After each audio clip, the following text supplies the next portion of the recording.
Buenas tardes, mis hermanos, ¿cómo están? ¿Se ven bien desde aquí?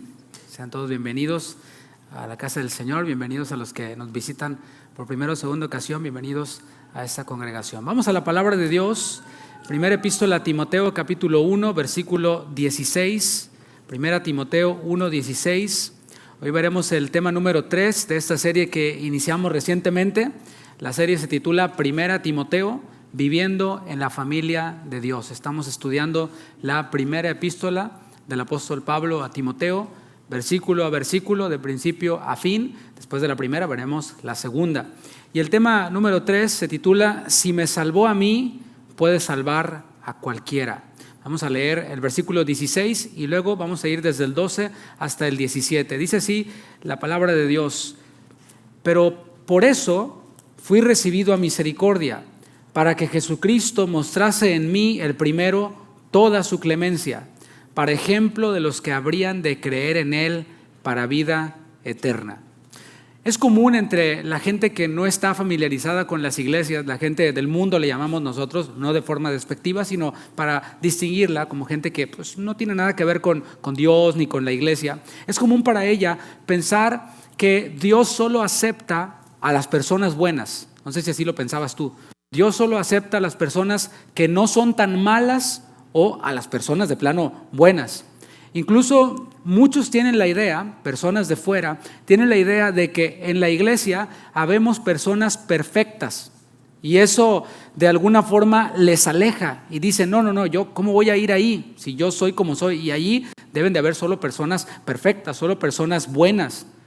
Otras personas dicen, bueno, cuando cambie, entonces voy a ir. Y dicen, no quiero ser hipócrita, por eso mejor voy a cambiar, voy a mejorar un poquito aquí y allá, y luego ya voy a la iglesia, luego ya voy y me congrego. Y dije que eso es común entre la gente del mundo, la gente de fuera. Sin embargo, algunos cristianos, en algún punto de nuestra vida, comenzamos a abrazar esa idea, a coquetear con ella y luego de plano a abrazar esa idea. Y esto lo vemos en ciertos sectores de la cristiandad donde te tienes que vestir de cierta forma. Y quiero aclarar, no estoy hablando mal de una persona, estoy haciendo una autocrítica, porque cuando yo hablo o cualquier pastor habla de sectores de la cristiandad, pues dentro de ellos o estos sectores están incluidos en lo que es la iglesia de Cristo. La iglesia no es casa de oración únicamente, somos parte de la iglesia del cuerpo de Cristo y si un miembro del cuerpo se duele o falla, todo el cuerpo sufrimos. Así que esta crítica que yo estoy haciendo a la iglesia o que voy a hacer a la iglesia es una autocrítica para que nosotros no caigamos en lo mismo. ¿Qué es lo que voy a decir? Voy a decir que hay ciertos sectores de la cristiandad, ciertas congregaciones, ciertas denominaciones, en donde te tienes que vestir de cierta forma. Si no, no eres salvo, así de plano. Si no te vistes, por ejemplo, la mujer con falda larga, no eres salva. Así piensan en algunos lugares. Si eres mujer, por ejemplo, y tienes el pelo teñido, pintado, decolorado, no eres cristiana y no eres bienvenida. De hecho, si te atreves a ir, te ven como bicho raro. Así como que conozco incluso un lugar en particular, conocidos de nosotros, en donde los sientan hasta atrás. O sea, los que no vienen vestidos de acuerdo a los estándares de esa iglesia o de ese templo, los sientan hasta atrás. Hasta adelante solo pueden estar los santos, los perfectos, los que se visten decorosamente, según ellos. Hay lugares en donde si eres hombre, por ejemplo, y tienes barba y bigote, no eres bienvenido. No sé qué hubieran hecho con Jesús, ¿verdad? Pero bueno, no eres bienvenido tampoco, no eres cristiano de plano. En otros sectores que digamos que no se apegan mucho a esto de la parte externa, de la ropa, de la barba, etcétera. En otros lugares, en otro sector de la cristiandad, si no ves tu pecado como lo más vil y si no tienes hambre de Dios, simplemente no eres salvo. Para ellos no existe el cristiano carnal, como a los que Pablo les escribió en sus epístolas a los Corintios. A ellos les llamó carnales, niños en Cristo, inmaduros. Eran cristianos porque al principio del capítulo 1 de primero a los Corintios les dice a la iglesia de Dios que está en Corinto. Es decir, son cristianos. Venimos a ser parte de la iglesia cuando creemos en Cristo. Eran cristianos, pero a la misma vez eran carnales, como muchos de nosotros. El mismo apóstol Pablo decía, pues yo soy carnal, vendido al pecado, quiero hacer el bien, pero termino haciendo el mal. Pero para cierto sector de la cristiandad, Pablo no hubiera sido cristiano, porque luchaba con su carne. Porque para cierto sector de la cristiandad tienes que hacer a Jesús tu Señor, o dejar que Él sea tu Señor, o que Él sea tu Señor, yo no sé ni qué piensan bien, para entonces ser salvo. Por eso muchos pues no entran al reino, como decía Jesús a los fariseos. Ni entran ustedes, ni dejan entrar con sus legalismos, con sus tradiciones. Y es que para algunos cristianos la iglesia es el lugar en donde exhibes tu santidad, en donde exhibes tu conocimiento bíblico. Así lo ven. Voy a la iglesia para que vean cuán santo soy, para que vean cuánto sé de la Biblia, para apantallar a otros. Y en lugares así nunca se pide consejo, porque ¿cómo? O sea, si pido consejo estoy reconociendo que estoy mal o que necesito algo, y yo no, yo lo sé todo. En lugares así no piden oración por sanidad. ¿Por qué? Porque ellos dicen que ya Dios no hace eso el día de hoy. Incluso hacen conferencias enteras en donde en vez de enseñar lo que Dios hace, enseñan lo que Dios ya no hace, según ellos. O sea, imagínate, y pagan $300. Luego le doy la información. Si le sobran $300 de usted, 300 de su esposa, 300 de sus 2 hijos, trae por ahí esa buena lana que le estorba así en su cuenta, le estorba. Quiere ir a oír lo que según ellos Dios ya no hace, pues yo le recomiendo dónde es eso, ¿no? Pero ellos enseñan esto, ¿no? Y no oran por los enfermos porque Dios ya no sana a los enfermos, según ellos. Dios más bien, según ellos, se complace en enfermar a sus hijos. Bueno, así lo ven algunos.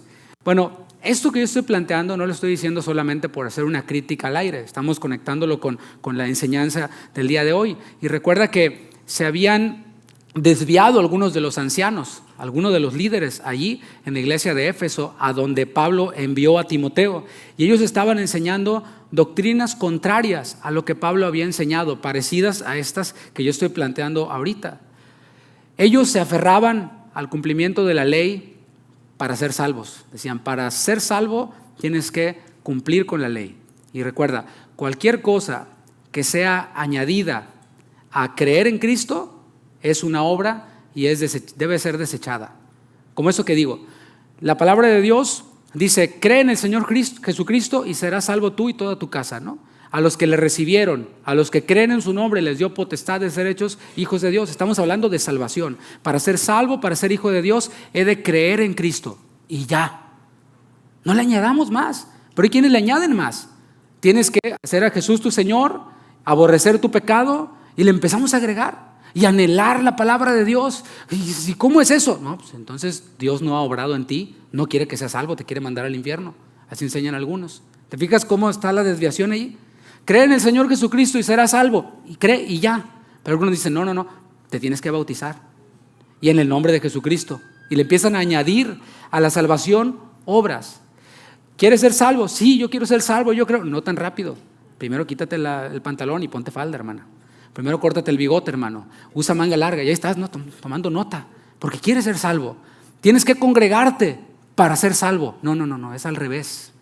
Porque eres salvo, te congregas. Porque eres salvo, obedeces a lo que dice la palabra. Porque eres salvo, reconoces y vives como que Jesús es tu Señor. Vives obedeciendo. Así que estoy diciendo eso, ¿no? Que todo lo que le añadimos, las obras que le añadimos a la salvación o para la salvación deben de ser desechadas. Esto es lo que estaba ocurriendo allí. Ellos se aferraban al cumplimiento de la ley. Y en los versículos anteriores a los que leímos como base, vemos cómo la ley no fue dada para que los justos la cumplieran, sino para mostrar que ninguno podemos cumplirla. Este es el principio que vimos. Estoy haciendo solo un repaso. Para eso está la ley allí, para mostrarnos que somos pecadores. Y una vez que nos reconocemos pecadores, somos guiados a Cristo. Pablo mandó a Timoteo a Éfeso para que detuviera a los ancianos que estaban enseñando lo opuesto a eso. Y ese es el tono de los versículos que vamos a ver en esta enseñanza. Vamos al versículo 12 de 1 Timoteo capítulo 1. Dice Pablo en este mismo tono, ¿no? Doy gracias al que me fortaleció, a Cristo Jesús, nuestro Señor, porque me tuvo por fiel poniéndome en el ministerio. Vamos deteniéndonos y vamos a analizar este versículo. Vemos a Pablo expresando su gratitud. Diga gratitud. Y la gratitud, por cierto, es una virtud que manifiesta humildad. Eso no es difícil de entender, ¿no? Alguien que es agradecido es alguien humilde. ¿Por qué? Porque una persona soberbia, por ejemplo, no es agradecida, no agradece. ¿Por qué? Porque se cree merecedora. Yo me merezco esto, ¿por qué voy a dar las gracias? ¿Me explico? Eso nos habla de una persona que es soberbia, que no es humilde. En el versículo 11, Pablo habló del evangelio que le fue encomendado anunciar. Y ahora le agradece al Señor Jesucristo, el autor y consumador de ese evangelio. Y le agradece por dos cosas. Observe el versículo. Le dice, al que me fortaleció. O sea, le está agradeciendo Pablo al Señor Jesucristo por hacerle fuerte. Esa es la palabra griega endunamó, que significa tener una fuerza que no proviene de ti mismo, sino una fuerza sobrenatural, hacerte fuerte. Eso es endunamó. Él reconocía que esa fuerza provenía del Señor, no de sí mismo. A los filipenses les dijo algo similar en Filipenses 4. Tú debes de conocer este versículo. Filipenses 4:13. Todo lo puedo en Cristo que me endunamó, que me da la fuerza. Y ahí está utilizando el mismo término. Ahí en Filipenses les estaba hablando de la capacidad para vivir en escasez o la capacidad para vivir en abundancia. Por eso dice, todo lo puedo en Cristo que me fortalece. Sé vivir en abundancia, pero también sé vivir en escasez, porque Cristo me fortalece. Pero no se limita únicamente esa fortaleza a vivir en abundancia o a vivir en escasez, a aprender a vivirlo.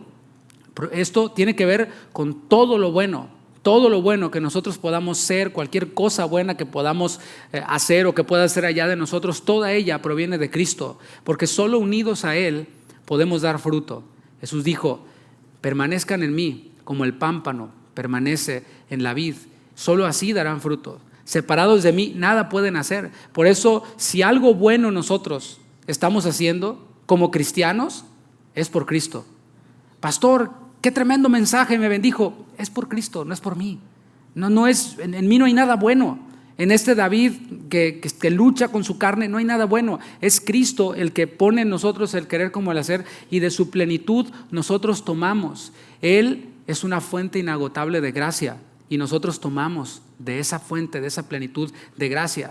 El otro elemento por el que Pablo le agradece a Jesús es por darle el privilegio de servirle. Observemos el versículo. Dice, porque me tuvo por fiel poniéndome en el ministerio. Primero dice, gracias porque me dio la fuerza para hacer lo que hago, para hacer lo que soy. Pero luego dice, porque me tuvo por fiel poniéndome en el ministerio. No es que Pablo, como hemos visto, haya hecho méritos para obtener el llamado que recibió. Así pensamos a veces. Pero la Biblia nos desmantela, nos aniquila esa idea. Pablo no hizo ningún mérito para ser puesto en el ministerio. Al contrario, estaba persiguiendo cristianos, estaba matando a los cristianos, pero el Señor lo tuvo por fiel. Es lo que significa esa palabra pistos, alguien digno de confianza. Yo te pregunto, ¿eres alguien digno de confianza? Pero no respondas, como que no respondiste, ya aprendiste la dinámica. Es una buena pregunta para nosotros. Sin embargo, aunque es algo importante, aunque debemos de ser personas dignas de confianza y aunque debemos de ser personas en las que se pueda creer, que dicen va a llegar, dice va a llegar y tú dices sí va a llegar. Que dice va a llegar a tal hora y dices sí va a llegar a tal hora. No es como que llegará, no llegará. ¿Se imagina su pastor? ¿Llegará hoy el pastor o no llegará? ¿Quién sabe? Le llegó visita al pastor y por eso no vino, ¿no? Imagínate, luego salimos con esas cosas, ¿no? Para el pastor no voy a ir porque me llegó visita. Órale, no, está bien, ¿no? Yo entiendo a veces que pues si tu visita no puede salir de la casa, es tu mamá y tienes que atenderla y con el suero y todo, bueno, se entiende, ¿no? Pero a veces no. Y digo, ¿por qué no ponemos esas excusas para el trabajo? No vine a trabajar, patrón, porque me llegó visita. ¿Te fijas? Cómo a veces el trabajo es más importante que lo que Dios manda en su palabra. Pero estamos hablando de alguien digno de confianza. Este punto, el que estamos viendo ahora, en él quiero resaltar dos principios. Dice, porque me tuvo por fiel poniéndome en el ministerio. El primer principio es que en la iglesia no hay jerarquías. Es decir, no es como en el mundo, que vas escalando de lo más bajo, de lo más indigno, a lo más glamoroso, a donde tienes más poder. Algunos toman como poca cosa, por ejemplo, recoger la basura que los hermanos dejan tirada, que no deberían de dejar tirada, ¿verdad? Deberían de llevársela junto con ellos, pero bueno. Algunos lo ven como poca cosa. Recoger la basura, bueno, pues voy a empezar desde abajo, pastor, a recoger la basura. Algunos lo ven hasta como un castigo. dar la bienvenida en la puerta. Qué castigo, qué tortura. Imagínate, a veces le digo, bienvenido, pase por aquí, siéntese. No, yo no me voy a sentar ahí, yo me voy a sentar donde yo quiera. Imagínate, qué castigo, me tienen castigado allí. O por favor, hermano, ¿puede mantener en silencio a su niño? Cállese. Y se van, ¿no? Enojados porque les dijeron que guarden silencio o que controlen a su criaturita, que ahorita no están aquí entre nosotros, y se enojan y dicen, no, es que dar la bienvenida o ser un ujier, como les llamamos nosotros, es un castigo. En algún momento, en algún punto de mi vida voy a ascender de esta posición tan despreciable para hacer algo más glamoroso, ¿no? ¿Qué tal estar ahí arriba predicando? Y les das oportunidad y cuando empiezan a hablar se les tiemblan las piernas y se traban todos. Y no es nomás de subirte aquí, ¿no? O voy a un día dirigir la alabanza. Bueno, pero si cantas como la chimortrufia, hermana, pues ¿cómo le hacemos? O sea, ¿cómo hacemos allí? Algunos ven, pues, ese tipo de labores, de trabajos, de servicios, como poca cosa. Y ya que lo ven como poca cosa, no son diligentes. Pues el culto se puede dar sin mí o sin mí. Y nomás me toca dar la bienvenida o nomás me toca recoger la basura. Así que si no voy, no pasa nada. Otro lo va a hacer. Y lo toman como poca cosa. Lo hacen de forma mediocre. Y si pueden evitarlo, lo evitan. Dicen, no. Es que, hermano, te toca servir. No, es que me duele el dedo gordo del pie. Hermano, te toca. No, es que me duele un poco el pelo, así que hoy no. Si pueden evitarlo, lo evitan, ¿no? ¿Por qué? Porque lo ven como poca cosa. Pero si fuera para algo más visible, algo más notorio, ahí sí estarían. A primera hora, puntuales, bien presentables y aquí al pie del cañón, pastor. Notemos que Pablo aquí no apela a su llamado como apóstol. En otras ocasiones lo ha hecho. Apóstol de Jesucristo. Ese es el llamado que el Señor le dio. Pero aquí, en este versículo, simplemente dice, me puso en el ministerio. Esa palabra ministerio es la palabra griega diaconía, que quiere decir servicio. Doy gracias al que me fortaleció porque me tuvo por digno para servirle. Así es como Pablo se veía. Lo que él estaba haciendo era prestar un servicio. Estamos viendo este punto de que no hay jerarquías aquí. Lo que hay es servidores. Ya hay muchos grandes entre nosotros. Ya hay grandes apóstoles, ya hay el gran doctor, ya hay el gran predicador, que el 5% de este predicador vale más que toda la cristiandad junta. ¿Sí? Ya hablamos de esto, ¿no? Hay muchos grandes ya. ¿Qué es lo que se necesita? Se necesitan siervos. Es lo que dijo Jesús. Dijo, yo he venido a servir y no a ser servido. Y nosotros como cristianos hemos de imitarle a Él. Y todo lo que hagamos, pues es un servicio para Dios. Yo mismo ahora estoy haciendo un servicio para el Señor al explicar lo que la palabra de Dios dice. Y así se veía Pablo. Fíjate cómo les dijo a los Corintios. Primero los Corintios 3:5. Esa es una versión parafraseada, versión palabra de Dios para todos. Fíjate cómo lo plantea Pablo. Dice, ¿es Apolos el más importante? Bueno, los corintios decían que sí. O sea, una parte de los corintios decían, si yo soy de Apolos, es tan importante que yo soy de él. Apolos es mi Señor. Suena como esto, ¿no? De la vida es mejor con Pancho Pantera, ¿no? El 5% de Pancho Pantera vale más que toda la cristiandad de todo el mundo. Vamos a hacer refrescos con la soda con la cara de Pancho Pantera y vamos a, aleluya, me va a pasar su unción o su sabiduría, qué sé yo. Bueno, Pablo aquí en la palabra de Dios les da un zape celestial, ¿no? Y les dice, ¿es Apolos el más importante? ¿Es Pancho Pantera el más importante? ¿Es Pablo el más importante?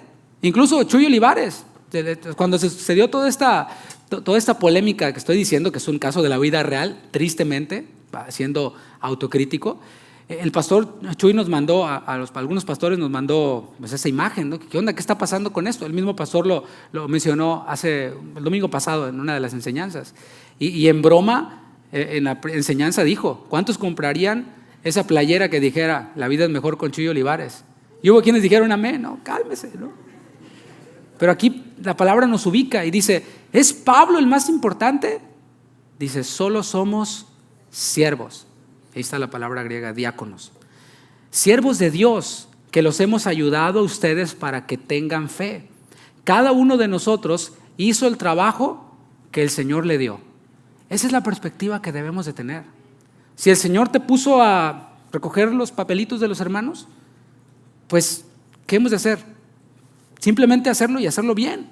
En 1 Corintios 4:1, también la palabra de Dios para todos, una página adelante, ahí adelantito del que leímos, dice: así que la gente debe vernos simplemente como siervos de Cristo, como aquellos en quienes Dios ha confiado para enseñar su plan perfecto. Y es que todo, mis hermanos, todo lo que hacemos en la iglesia, ya sea dar la bienvenida, recoger los papeles, enseñar a los niños o predicar, todo es un servicio. La primera vez que aparece esta palabra diáconos en griego, servidor, servicio, es en Hechos capítulo 6, no tienes que ir ahí, tú lo debes recordar, que es cuando la iglesia estaba creciendo y creciendo y creciendo, había necesidad de ayudar a viudas y los apóstoles estaban ayudando a las viudas, pero se desató un chisme ahí, empezaron a quejarse que a unas las favorecían más que a las otras y los apóstoles pusieron una solución, obviamente guiada por el Señor, que era tomar de entre el pueblo, de entre la iglesia, a diáconos, a servidores. Debían ser de buen testimonio, llenos de sabiduría, llenos del Espíritu, para servir a las mesas. Ahí aparece por primera vez. Y aquí es en donde entra el otro punto. El primero es que en la iglesia no hay jerarquías, no vas escalando de lo más bajo, la pirámide del éxito, no. Sino que el otro punto que quiero ver es que todo lo que hacemos en la iglesia debe hacerse con diligencia, debe hacerse con santidad. ¿Por qué? Porque es para el Señor. Yo sé que algunos nos critican a nosotros porque supuestamente somos muy legalistas y no le permitimos subir aquí a ministrar a cualquiera. Como hay lugares en donde pues hay que llenar un espacio, un pianista por ejemplo, o un guitarrista, y pues no hay guitarrista. Entonces bueno, fíjate donde hay un guitarrista bueno y lo contratan, que se aprenda las canciones y le pagan sus $500 por tocar en el culto, y no importa que el guitarrista ese la noche anterior estuviera tocando la Macarena, ¿no? O a Peso Pluma en un bar, entreteniendo borrachos, y él mismo se estuviera echando unas buenas chelas y unos tequilas, con que llegue y saque el hueso, así le dicen los músicos a las actuaciones, el hueso, aunque llegue y saque el hueso, con eso ya le hicimos. Bueno, algunos nos ven como legalistas a nosotros porque no estamos de acuerdo con eso, pero ese es el principio, esa es la explicación. No es que no lo hacemos porque pues el pastor Chuy nos dice que no, o porque no lo hacemos porque yo veo en la Biblia que personas para servir a las mesas debían de llenar un perfil y debían de ser de entre el pueblo, no de afuera. No trajeron a cualquier mesero de cualquier otro restaurante griego ahí, pagano, en los templos paganos para que sirvieran a las mesas, no. De entre el pueblo eligieron bajo un perfil. Por esto todo lo que hacemos debe hacerse con diligencia, sí, sacar las canciones, aprendértelas o preparar tu clase o llegar temprano, llegar bien presentable, tener una buena actitud, si das la bienvenida, etcétera. Todo debe hacerse también con santidad, con esa guía del Espíritu que el Señor nos da. O sea, distinto de lo que se hace en el mundo, con santidad. ¿Por qué? Porque es para el Señor. Notemos que al principio del versículo llamó a Jesús nuestro Señor. Dice, Cristo Jesús nuestro Señor. Y eso significa que Él es el que manda. Si Él es el Señor, Él es el que manda. Y yo no creo que Él estuviera de acuerdo con que subiéramos aquí a ministrar a algún entretenedor de borrachos. Pues no, la verdad es que no. No lo veo, no creo que Él esté de acuerdo con eso porque están los principios que nos dejó Él en su palabra. Y a Él le vamos a dar cuentas. Alguien diga amén. A Él le vamos a dar cuentas. Sí, no solamente el pastor, no me dejes solo, hermano. Tú, hermano, tú, hermana, le vas a dar cuentas al Señor. Y no creo que le vayamos a decir al Señor, Señor, pues bueno, lo que iba a hacer yo no era tan importante como predicar. Así que por eso llegué tarde, por eso lo hice a medias. Pero lo hice, Señor, tú conoces mi corazón. No creo que le vayamos a llegar al Señor con eso, ¿no? Así que ya que Él es el jefe, a Él le vamos a dar cuentas y no principalmente al pastor o al líder o a la gente. No, pensemos como que lo estamos haciendo para el Señor, porque es un privilegio servirle a Él en lo que sea. No lo veas como un voluntariado, o sea, como algo en donde pues lo vas a tomar para poner tu currículum y así si necesitas un trabajo pues lo vas a poner ahí. En la iglesia ayudé en las cámaras o ayudé en qué sé yo, ¿no? O como un favor que le estás haciendo a alguien. Eso como que todavía me choca un poco cuando alguien dice, es que estuve yendo a la iglesia tal para ayudar al pastor. ¿Para ayudar al pastor? ¿Qué es eso? O sea, yo veo un servicio, ¿no? O sea, el Señor me llamó a tal lugar y me plantó allí, así como esos diáconos de Hechos 6, y me llamó a servirle, pero me dio el privilegio de servirle. ¿Te fijas cómo cambia? Le voy a ayudar al pastor. Pues que, bueno, te lo paso si le vas a pintar la casa o le vas a ayudar a recoger la basura de su casa, pero todo lo que estamos diciendo aquí no es ayudarle a alguien, estamos sirviendo al Señor y es un privilegio.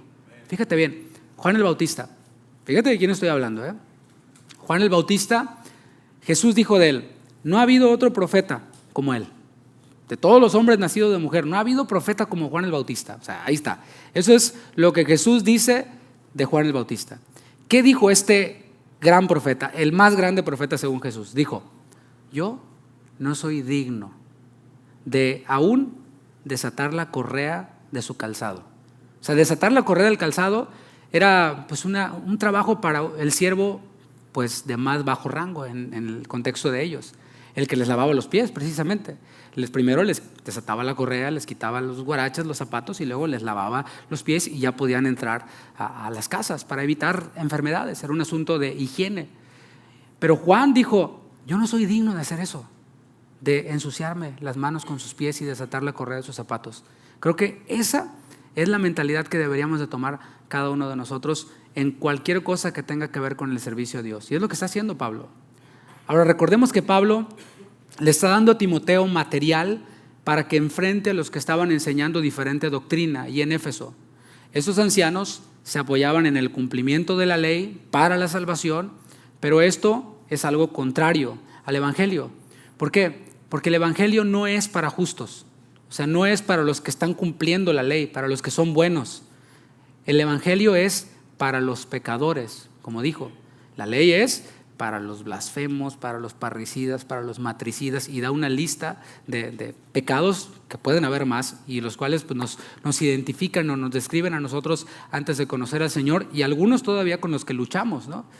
El punto es que de pronto a algunos cristianos, como dije, se nos puede olvidar de dónde nos sacó el Señor.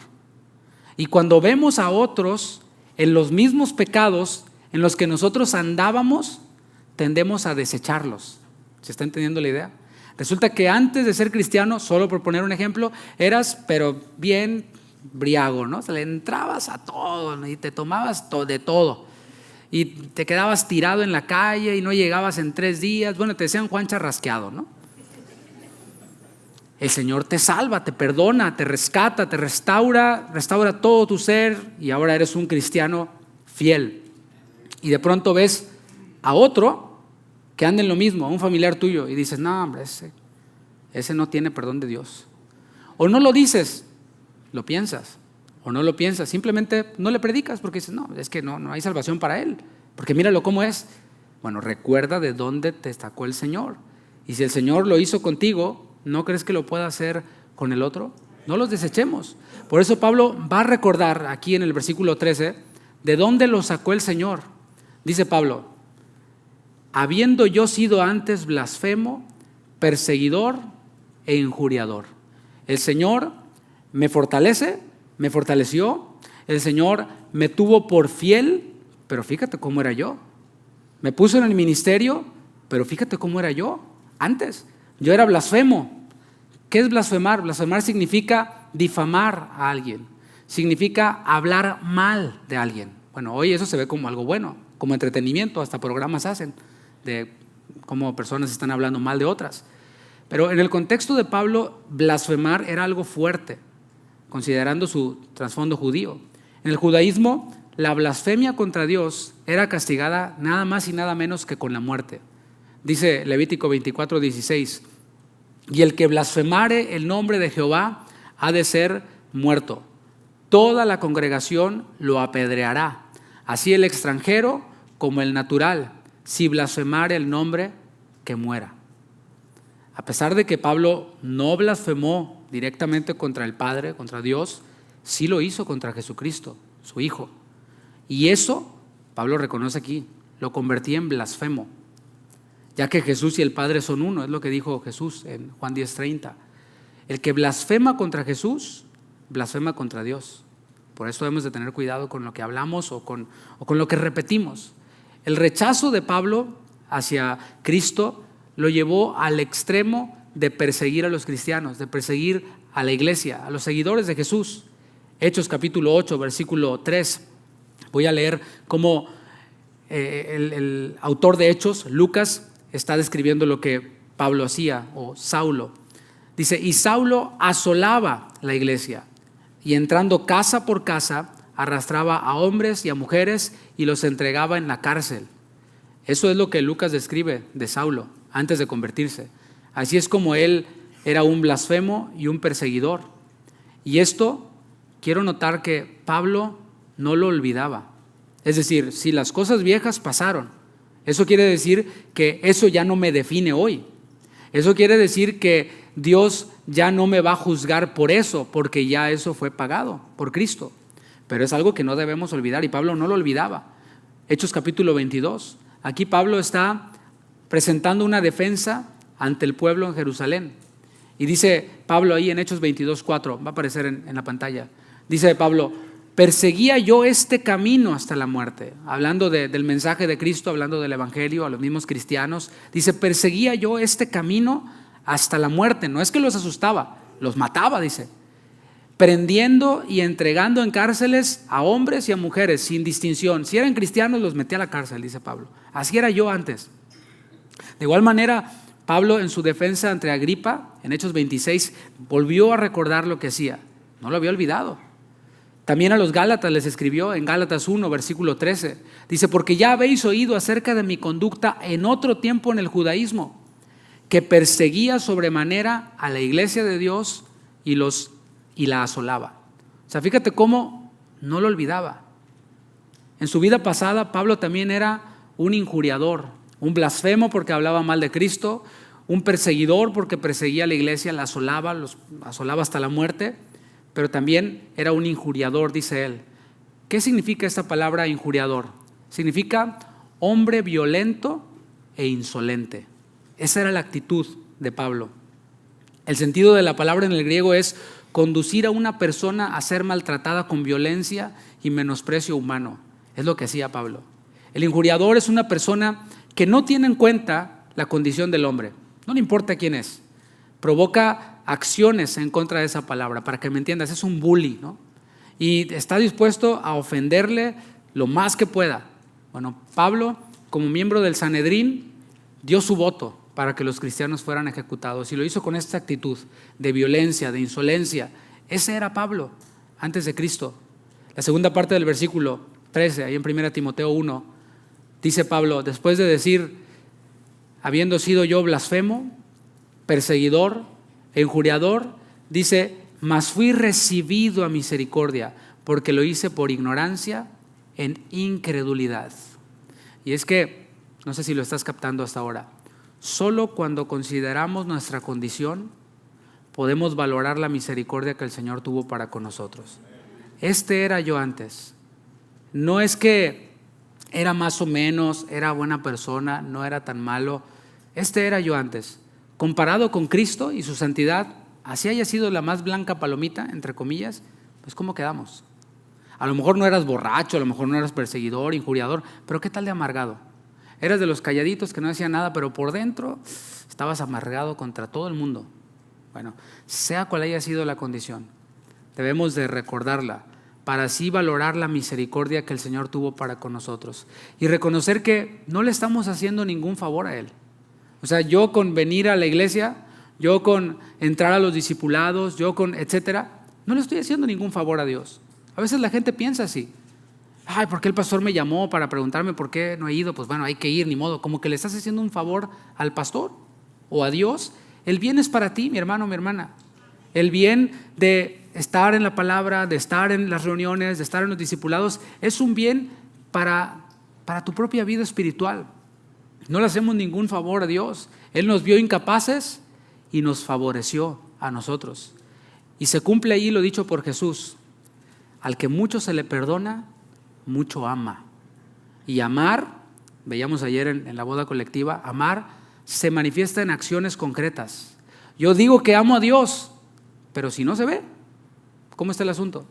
Digo que amo a Dios, pero no amo a los suyos, no amo a mi hermano, lo evito, no prefiero a mi hermano, no me congrego. Bueno, Entonces, ¿qué clase de amor es ese? Pero al que mucho se le perdona, o sea, el que reconoce que se le perdonó mucho, mucho ama al Señor, mucho ama a sus hermanos, mucho sirve al Señor, a sus hermanos. Y Pablo tiene una explicación acerca del por qué, a pesar de todo lo que hizo contra Cristo y contra su iglesia, fue perdonado. Dice, porque lo hice por ignorancia, en incredulidad. ¿Por qué el Señor le perdonó a Pablo haber sido blasfemo, perseguidor e injuriador? Dice, porque lo hice por ignorancia, en incredulidad. Y eso pues tiene una explicación. No está puesto allí nada más porque sí. Debemos de entender un poco de la mente judía de Pablo. En el Antiguo Testamento habían pecados que se clasificaban de dos maneras. Estaban los pecados que eran pecados deliberados, es decir, peco porque quiero, porque pues, el cuerpo tiene que sentir lo que recibe, ¿no? Y lo pongo en mi agenda y lo hago parte de mi vida. Es un pecado deliberado. Pero estaba otra categoría de pecados que eran considerados como los pecados por yerro, o sea, por error. O sea, pues, me equivoqué, ¿no? Por ignorancia. Y me gusta poner esta ilustración.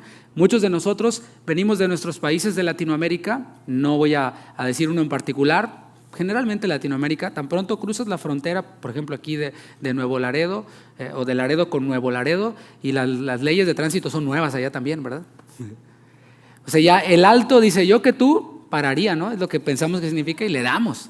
Y así estábamos acostumbrados a manejar. Y vengo de hace unos días de estar allá en mi país y pues sí se nota la diferencia, ¿no? Los altos no son altos. El rojo pues puede ser interpretado como verde, como anaranjado, pues ahí más o menos. Y manejas, bueno, luego vienes a este país, Estados Unidos, y piensas que es igual.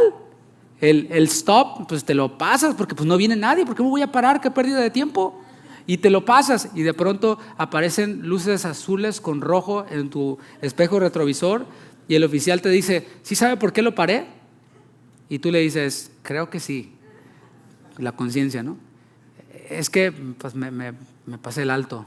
Y te dice, no, es que tienes que hacer el alto tanto tiempo. Y, no sabía. Eso es un pecado en cierto modo por ignorancia, ¿no? Ignorábamos que las leyes de tránsito aquí sí se cumplen. Y si no, pues te sale caro no cumplirlas, ¿verdad? Esos son, de alguna manera, por ilustrarlo de una forma, pecados por ignorancia. Cosas que no sabíamos que eran pecado, pero que estábamos incurriendo en ellas. Bueno, para los pecados deliberados no habían sacrificios. Para el que decía, yo voy a pecar porque me da la gana, y así dice la Biblia, pero a mí, ¿qué me importa? Yo siento que, bueno, para esos pecados no habían sacrificios que pudieran cubrirlos.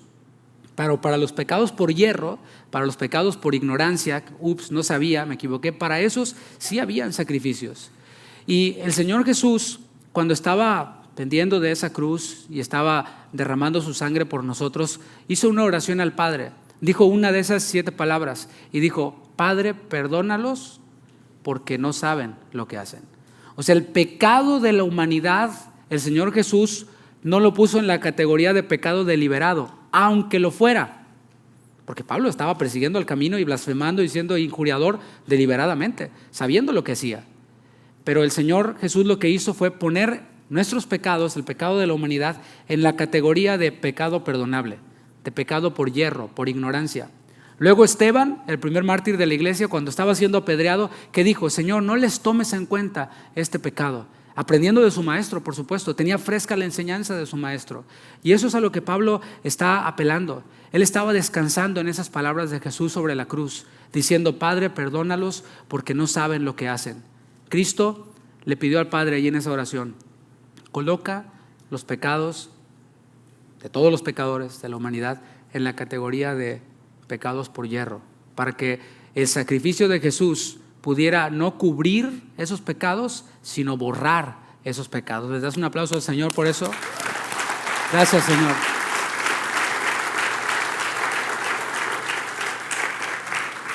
Versículo 14 de 1 Timoteo 1, dice Pablo, anteriormente, doy gracias al que me fortaleció, el que me tuvo por fiel poniéndome en el ministerio, habiendo sido yo antes perseguidor, blasfemo, injuriador. Luego dice, pero la gracia de nuestro Señor Jesús fue más abundante con la fe y el amor que es en Cristo Jesús.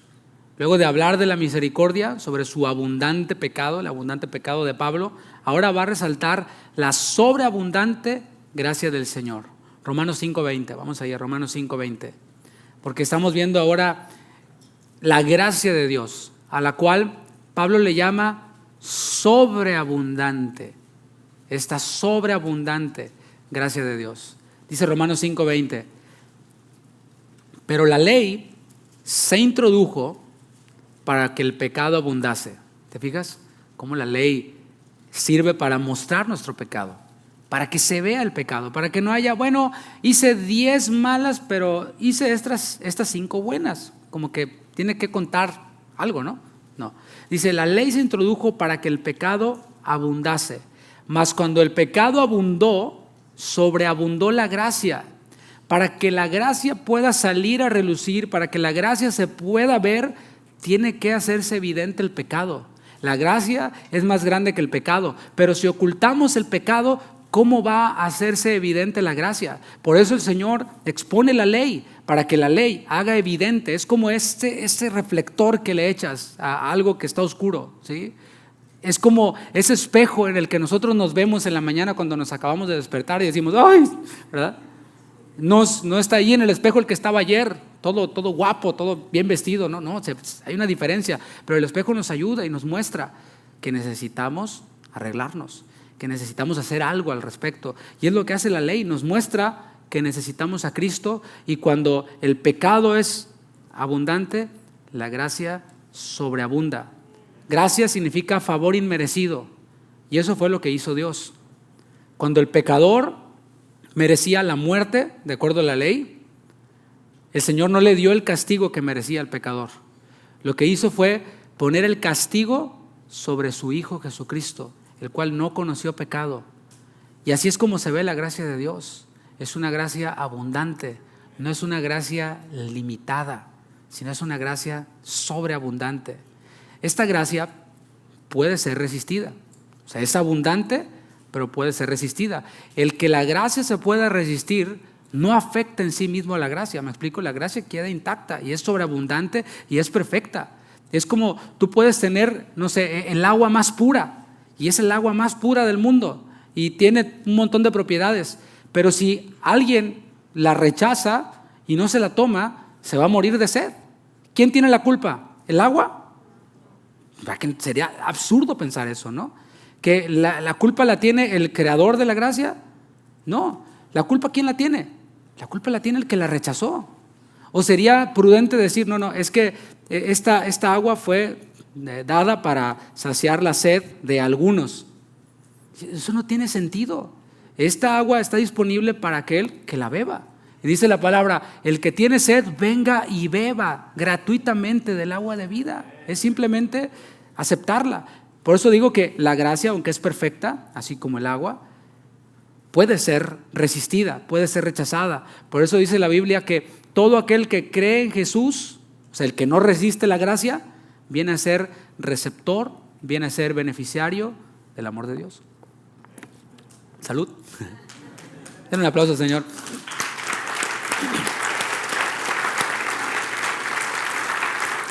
Todo esto es asombroso, todo esto es maravilloso. Sin embargo, para algunos eso que yo estoy diciendo es tedioso, es aburrido, es repetitivo. Sí, ya sé, la gracia, la fe, Cristo, la cruz, ya sé, qué aburrido. Por esto terminan en fábulas, terminan en genealogías interminables. Por eso comienzan a filosofar y terminan más confundidos que Adán en Día de las Madres. Bueno, de ese amor y esa frase y esa fe, estamos llamados tú y yo a no apartarnos nunca del amor de Dios, de la fe en lo que Cristo hizo por nosotros, de la misericordia de Dios, de la gracia de Dios. Tú y yo estamos llamados a no apartarnos nunca de eso. Versículo 15 de 1 Timoteo capítulo 1. Dice, palabra fiel y digna de ser recibida por todos, que Cristo Jesús vino al mundo para salvar a los pecadores, de los cuales yo soy el primero. Esta primera frase del versículo 15 se encuentra 5 veces en las cartas pastorales, 1, 2 de Timoteo y Tito. Palabra fiel aparece en varias ocasiones. Y estas palabras fieles, cuando tú las estudias, cuando tú las observas, te vas a dar cuenta que son resúmenes de aspectos básicos de la doctrina. Y el hecho de que sean aspectos básicos también nos dice que son aspectos fundamentales. Algunos creían que estas palabras fieles eran algo así como un credo que se distribuía entre las iglesias para que todos pensaran una misma cosa. Así que lo que va a tocar aquí, en este versículo 15, es doctrina esencial. Diga esencial. Y nosotros creemos en esto. ¿Por qué? Porque la palabra dice que merece ser creído por todos. Dice palabra fiel y digna de ser recibida por todos. Así que esto que voy a decir es doctrina esencial. Si alguien no cree en esto o está en desacuerdo con esto, está en desacuerdo con doctrina esencial, porque es palabra fiel y digna de ser recibida por todos. ¿Cuál es esta doctrina? ¿Cuál es esta palabra fiel? Dice que Cristo Jesús vino al mundo para salvar a los pecadores. ¿Te fijas cómo sí es algo básico, pero es algo fundamental? Aquí menciona la realidad de que Cristo se encarnó. No hay tal cosa como que, bueno, Cristo pues fue un espíritu, fue algo, una idea. No. Cristo se encarnó. Cristo tomó un cuerpo como el de nosotros, un cuerpo que necesitaba dormir, que necesitaba alimentarse, un cuerpo humano.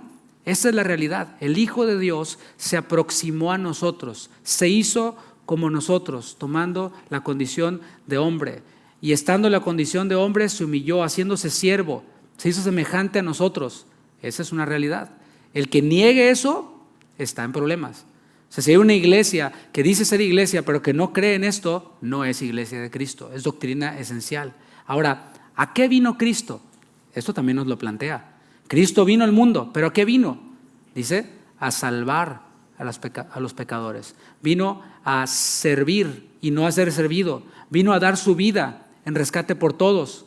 Eso es lo que dijo Jesús. Si tú te regresas en el tiempo, si pudieras hacerlo, y hablas con Jesús y le dices, Señor, ¿a qué viniste? ¿Cuál es tu misión? Él te va a responder. Lucas 19:10. El Hijo del Hombre vino a buscar y a salvar, ¿qué?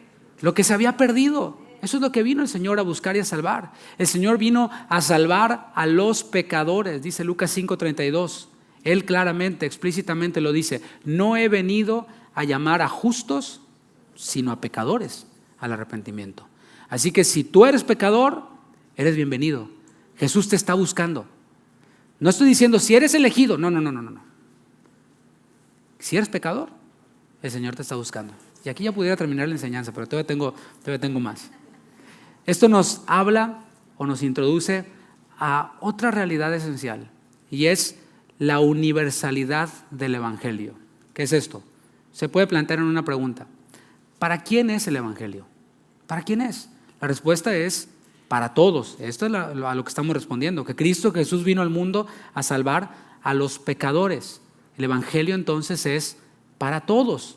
¿Te pongo sustento bíblico? Con mucho gusto. Romanos capítulo 3, versículo 23. Esa es la realidad. Cristo se encarnó, Cristo vino a salvar ¿a quiénes? A los pecadores. Romanos 3, 23. ¿Quiénes son pecadores? ¿A cuántos pecadores vino a salvar Jesús? Bueno, la palabra dice, Romanos 3:23, por cuanto algunos pecaron, no. Dice, por cuanto todos pecaron y están destituidos de la gloria de Dios. Así que de este versículo y de otros versículos sacamos la doctrina de lo que algunos llaman que el pecado es universal. El pecado contaminó a todos. De aquí sacamos esta doctrina, de que toda la raza humana es pecadora. Todo hombre que nace de mujer es concebido en pecado. Esa es doctrina esencial y estamos de acuerdo en eso. Y en el versículo que leímos en 1 Timoteo 1, estamos leyendo que Cristo vino a salvar ¿a quiénes? A los pecadores. Todos son pecadores. Así como el pecado de Adán contaminó a todo el mundo, así también el sacrificio del segundo Adán, que es Jesucristo, es suficiente para pagar por el pecado de toda la humanidad. Por eso Juan 3:16 dice claramente, porque de tal manera amó Dios al mundo, ¿sí? A toda la raza humana, que dio a su Hijo unigénito, para que todo aquel que en Él cree no se pierda, mas tenga vida eterna. Esta realidad de que Cristo murió por los pecadores debe ser creída por todos. Palabra fiel y digna de ser recibida por todos. Por eso estoy planteando esto que es doctrina esencial. Y hago énfasis porque la epístola hace énfasis. Y hago énfasis también porque hay quienes enseñan, y te los vas a topar por allí con la etiqueta de sana doctrina, que dicen: no, Cristo murió solo por los elegidos. Y comienzan con sus fábulas, y comienzan con sus genealogías interminables, y te dicen: ¿cómo vas a creer, filosofía, que la sangre de Cristo fue derramada de forma ineficaz? Y que algunos no creen, entonces los que no creen, ¿qué? La sangre de Cristo la están convirtiendo en ineficaz. Y dicen: no, el sacrificio de Cristo es un sacrificio eficaz que tiene que ser solamente aplicado en los elegidos. Y sacan un montón de gnosticismo y un montón de filosofías y un montón de ideas. Y dicen ser de sana doctrina. Pero yo simplemente voy a la palabra y leo que el Señor Jesús vino al mundo, se encarnó para salvar a los pecadores. Y luego no filosofo, simplemente interpreto la Biblia con la Biblia, y Romanos 3:23 me dice que todos pecaron. Así que Cristo murió por todos. Váyase con su filosofía a otro lado. Muchas gracias. Ahorita no, joven, ¿verdad?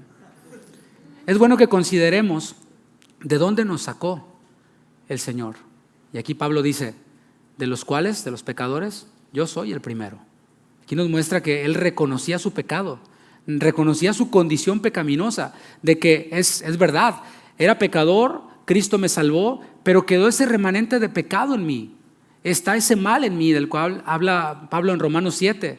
Y es necesario que reconozcamos de dónde nos sacó el Señor, pero también que reconozcamos nuestra vulnerabilidad o nuestro potencial. Aquí en esta iglesia se habla de tu potencial de pecador.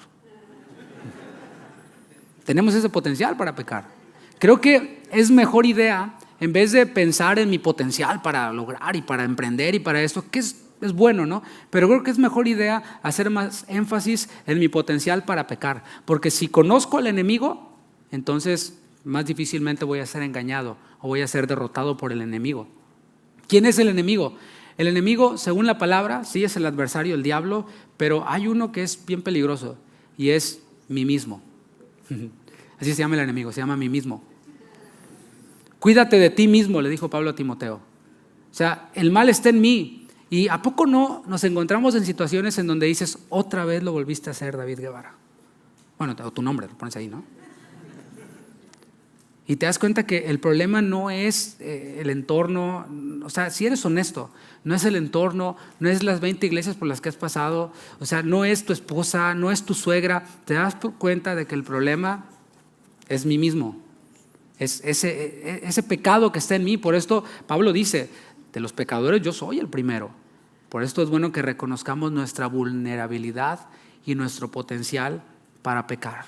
Si yo reconozco eso, sí, el Señor me salvó, pero todavía puedo caer, todavía puedo pecar. Y esta es mi lucha. Y contra este pecado concretamente estoy luchando y estoy batallando. En vez de estar filosofando con todos estos rollos y con genealogías interminables, reconozco que yo soy el primero de los pecadores, que este mal está en mí y que hay un pecado que quiere derrotarme, que quiere sacarme de la carrera. Si vivimos así, no nos vamos a sentir mejores que nadie. No nos vamos a sentir superiores a nadie, ni vamos a decir: no, aquel no es digno. No, aquel, ¿cómo crees? No, es un perdido, es de lo peor. No. Versículo 16 de 1 Timoteo 1. Pero por esto fui recibido a misericordia, para que Jesucristo mostrase en mí, el primero, toda su clemencia, para ejemplo de los que habrían de creer en Él para vida eterna. Y aquí hay muchas realidades, muchos principios. Sí, Cristo murió por todos, pero hay algunos que creen, otros no creen. Otros aman más las tinieblas que la luz. ¿Por qué? ¿Porque Dios los hizo amar las tinieblas más que la luz? No, simplemente porque quieren. Pero hay unos que creemos en Él. Y el otro propósito por el cual Pablo reconoce que Él es el primero de los pecadores es para que todos vean que si el Señor lo pudo salvar a Él, entonces puede salvar a cualquiera. Ese es el principio que está aquí. No importa cuán oscuro haya sido el pasado de alguien. No importa si fue un blasfemo, si fue un asesino, lo que haya sido. El Señor muestra su clemencia a todo aquel que cree en Él. ¿No le das un aplauso al Señor por eso?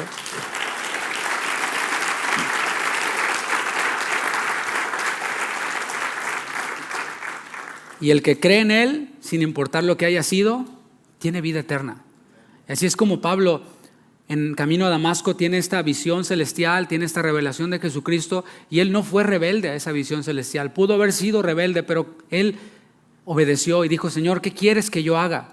Y es que la fe es una respuesta a la gracia. Está la gracia de Dios y nosotros por fe abrazamos ese regalo, esa gracia. Los que hemos creído en Cristo, vemos a Pablo como un ejemplo del alcance de Dios. Los que hemos creído en Él. Vemos no solo a Pablo, sino a aquel hermano en que el Señor hizo una obra maravillosa. Pensamos cómo era antes y lo vemos ahora transformado, lo vemos como un ejemplo del alcance de Dios. Nosotros mismos debemos de ser un ejemplo del alcance de la gracia de Dios. Y yo te invito a que nunca dudes del poder de Dios. El Señor puede salvar a la persona más dura. Yo sé que esto lo has oído muchas veces, pero ya hemos dicho que no estamos inventando la rueda aquí, ni estamos inventando cosas. Es una realidad, piénsalo. El Señor puede salvar hasta a la persona más dura. Y estoy hablando a creyentes aquí que tienen familiares, sea padre, madre, hermanos, primos, compañeros de trabajo, que tú los ves y dices, no, o sea, es duro, pero duro, más duro que la piedra. Dices, no. Bueno, esa es incredulidad. Y hemos de decirle al Señor: Señor, ayuda a mi incredulidad. Si tú pudiste salvar a Pablo, puedes salvar a cualquiera. Puedes salvar a mi familiar que es bien duro, que es ateo o que es blasfemo, etcétera, etcétera. Debemos de creer que el Señor puede hacerlo. Y si todavía hay alguien aquí que no ha creído en Cristo y pensabas que ha sido muy oscuro tu pasado, el Señor puede salvarte. Salvó a Pablo, te puede salvar a ti. Me salvó a mí, te puede salvar a ti también. Versículo 17. Pablo comenzó en esta porción con una acción de gracias. Vamos a ver cómo concluye esta porción. Comienza dando gracias al que le fortaleció, al que le tuvo por fiel, poniéndole en el ministerio, habiendo sido todo lo que fue. Pero fíjate cómo concluye esta porción. Por tanto, todo lo dicho antes, al Rey de los siglos, inmortal, invisible, al único y sabio Dios, sea honor y gloria por los siglos de los siglos. Amén.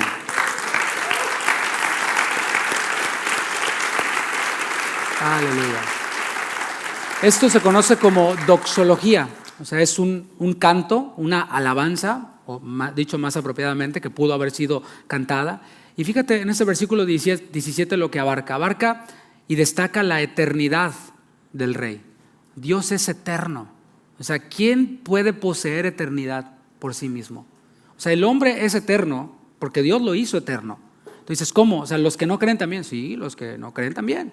Los que no creen viven en una eternidad sin Cristo, en el infierno. Y los que creemos vivimos en una eternidad o viviremos en una eternidad con Cristo, por la eternidad. Pero Él es la eternidad. Dios es eternidad en sí mismo. Por eso dice al Rey de los siglos. Es inmortal. Y Él, que tiene inmortalidad, ofrece inmortalidad junto a Él a través de Jesucristo. Pero además de ser eterno, es inmortal, porque esto nos habla de incorrupción. Dios no se corrompe, mis hermanos. Al Dios al que nosotros alabamos, al que nosotros servimos, es un Dios que no se corrompe. ¿Qué quiere decir eso? Esta palabra inmortal, esta palabra de incorrupción, que nos habla de incorrupción, nos habla de que nosotros decimos, bueno, esto dice la ley, pero conmigo se puede hacer una excepción.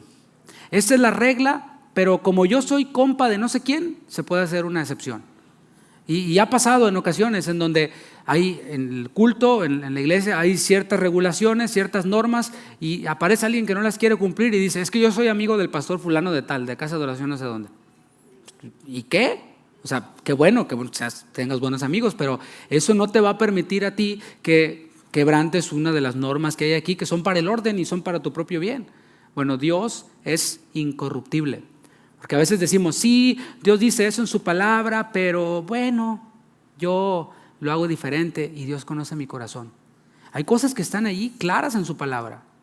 Dios dice esto acerca del matrimonio, por ejemplo. Y nosotros decimos, no, pero es que yo lo voy a hacer así porque pues yo tengo necesidad, yo pienso, yo planeé, yo hice. Ok, bueno, te va a ir mal. Y no porque te cayó la maldición de no sé qué, o porque necesites liberación, o porque, no. Simplemente si estás en desobediencia a lo que el Dios incorruptible establece, pues ¿cómo crees que te va a ir? Y luego quieres que te lo solucionen con una oración, con una unción, que te arrojen agua bendita o qué sé yo. Y dices, bueno, voy a ir con el psicólogo, con el psiquiatra, con el doctor. Lo que necesitas es obedecer lo que dice el Dios, que es incorruptible. También dice que Dios es invisible. O sea, es tan poderoso este Dios que tenemos que no hay hombre que pueda verle y vivir y permanecer de pie. Él es único, no hay otro como Él. Hay un solo Dios, dice la palabra. Le llama a nuestro Dios, Dios sabio. Su sabiduría es inescrutable. Todo aquel que diga, no, yo entiendo a Dios, yo soy teólogo, yo puedo explicarlo todo de Dios, tienes ante ti a una persona soberbia, pero además ignorante. Porque ninguno de nosotros podemos decir que le conocemos a plenitud. Estamos en esta carrera de la fe, en donde cada día vamos conociendo a Dios, pero es entonces cuando te das cuenta de que conocer a Dios, decía un teólogo de la antigüedad, es como querer vaciar el mar con una cucharita así. Eso es lo que estamos haciendo, pero no hemos de desistir de esa tarea. Es más, no solo hemos de sacar el agua con una cucharita, hemos de sumergirnos en el río de Dios, hemos de sumergirnos en el océano de Dios, en su sabiduría. Esa sabiduría es inescrutable, pero a pesar de que es una sabiduría inescrutable, que es imposible de descifrar a plenitud, a Él le ha placido revelársela a los niños, a ti y a mí. Por eso, dice Pablo, a Él sea honor y gloria por los siglos de los siglos. Amén. Concluyo, mis hermanos. Den un aplauso al Señor. Pasa el grupo de alabanza, por favor. Concluyo con esto, mientras pasa el equipo de alabanza. Concluyo con esto. Ese Dios inmortal, invisible, único, sabio, inigualable, se dignó a mirarnos a nosotros. Y cuando digo nosotros, hablo de toda la humanidad, de todos los pecadores, categorizando sus pecados, todos sus pecados, en la categoría de redimible, perdonable. Hoy, si hay alguien aquí que no ha creído en Cristo, Dios está hablando a través de su palabra. No hay pecado más terrible, no hay pecado que el Señor no pueda perdonar. Él perdona todos tus pecados. Si tú crees en Él, simplemente creer en lo que Jesús hizo por ti, reconocer tu pecado y creer que el Señor se puso ahí en tu lugar. Decir, sí, yo creo en ti, Jesucristo, que siendo santo, que siendo perfecto, te hiciste pecado por mí. Y entonces vienes a ser nueva criatura. Y ese Dios se dignó a mirarnos a nosotros, los que somos sus hijos. Perdonó nuestro pasado. Y es bueno que recordemos de dónde nos sacó el Señor, para poder decir, si me salvó a mí, siendo lo que era, puede salvar a cualquiera. Y podamos anunciar este mensaje, este evangelio que también te fue encomendado a ti, no solo a mí, no solo a los evangelistas, no solo a las estaciones de radio o a los canales de televisión cristianos, sino a ti y a mí nos fue confiado este evangelio, esta buena noticia de que Cristo murió por todos los pecadores. Te invito a que te pongas de pie y vamos a concluir alabando la gracia del Señor. Desde este entendimiento de la misericordia y la gracia de Dios, podamos ahora alabarle y decirle, tú eres digno. Podemos cantar nuevamente, decirle, tú eres digno, digno de toda alabanza, digno de toda la adoración, al que está sentado en el trono y al Cordero de Dios. Levanta tus manos, adoremos al Señor y levanta tu voz.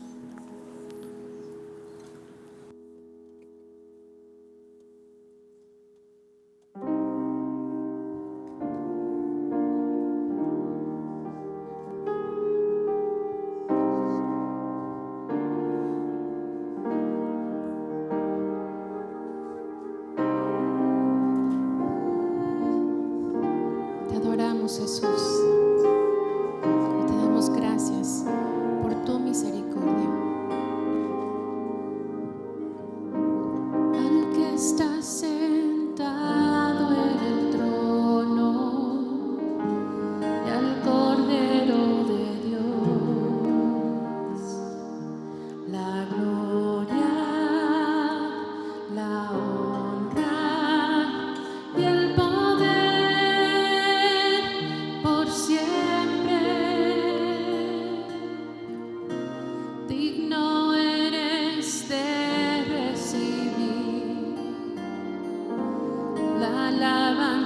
Señor.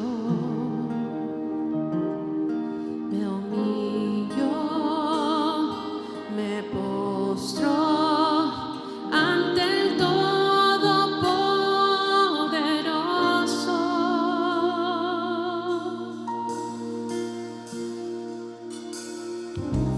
Al que está sentado en el trono y al Cordero de Dios, la gloria, la honra y el poder por siempre. Digno eres de recibir la alabanza, Señor. Me humillo, me postro ante el Todopoderoso.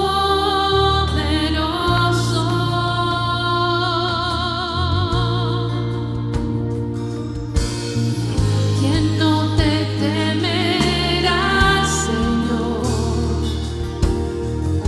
Y glorificará tu nombre. Eres digno de toda la adoración. Con tu sangre nos redimiste de toda lengua, pueblo y nación. Cordero inmolado, digno de tomar el poder, las riquezas, la fortaleza, sabiduría, el honor, la gloria y alabanza.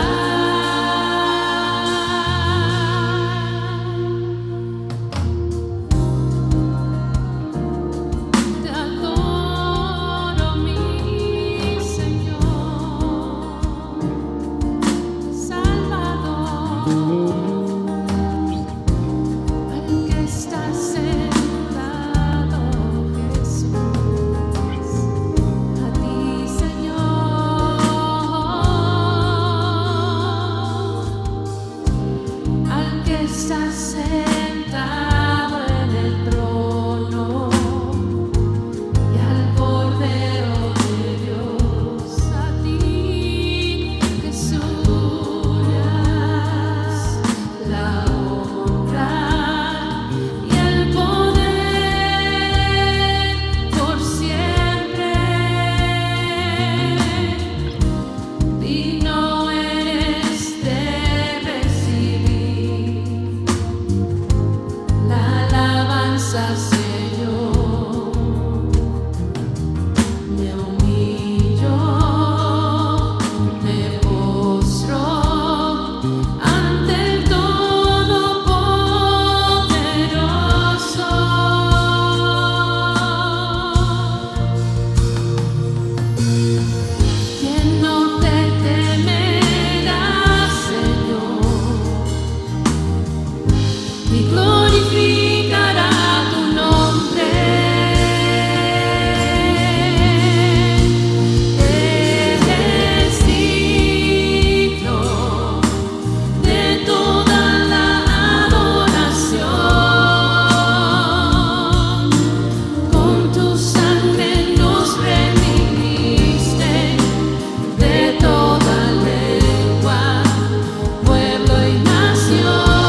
la gloria, la honra y el poder por siempre.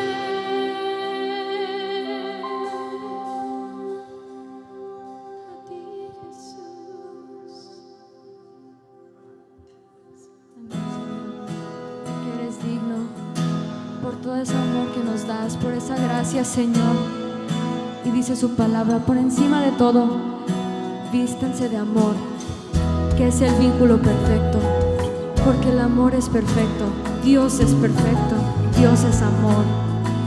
Y ahora le decimos: sin rencor me miraste, Señor, sin merecer me amaste a mí, tu pureza me vistió, hoy tu hijo soy.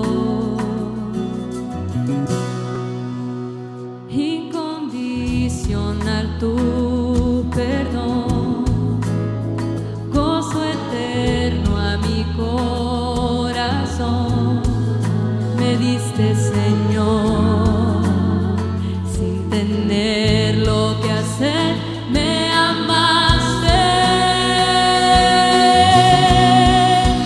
Amor sublime, amor perfecto, nunca terminará, por siempre será inagotable, inmutable.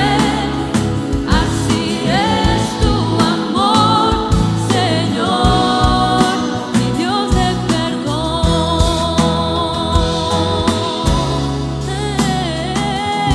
Me das de tu perdón, Señor, con confianza me acerco a ti, recibiendo tu gracia y perdón. No hay más condenación, tu amor todo lo pagó. Gracias, Señor.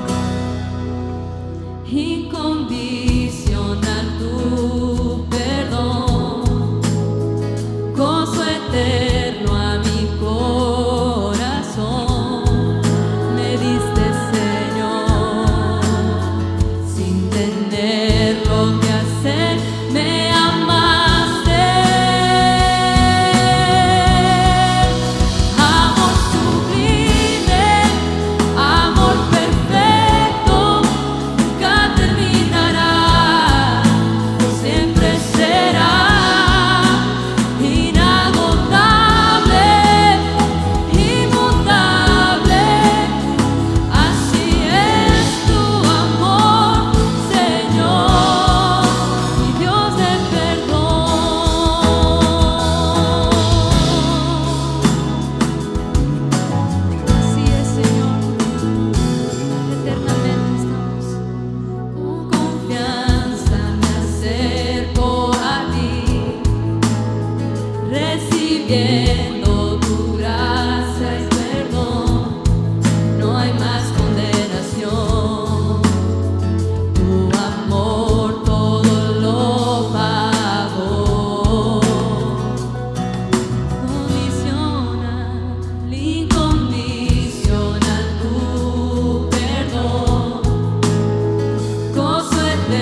a nuestro Salvador, mi Señor, que ha tenido misericordia de nosotros y nos ha redimido por su sangre preciosa.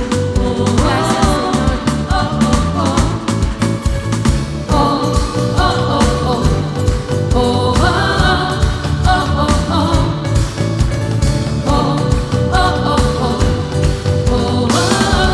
Un grito de júbilo a nuestro Dios.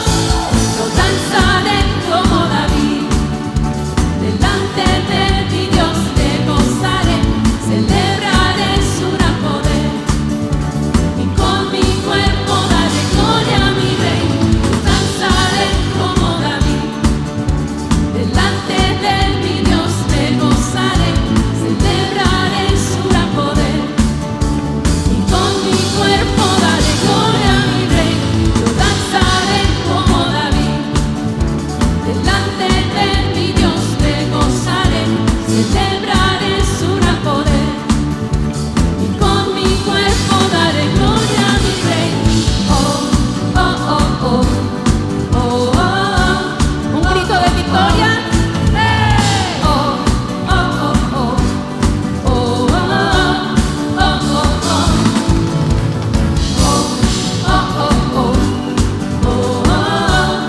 Alabanza a nuestro Dios.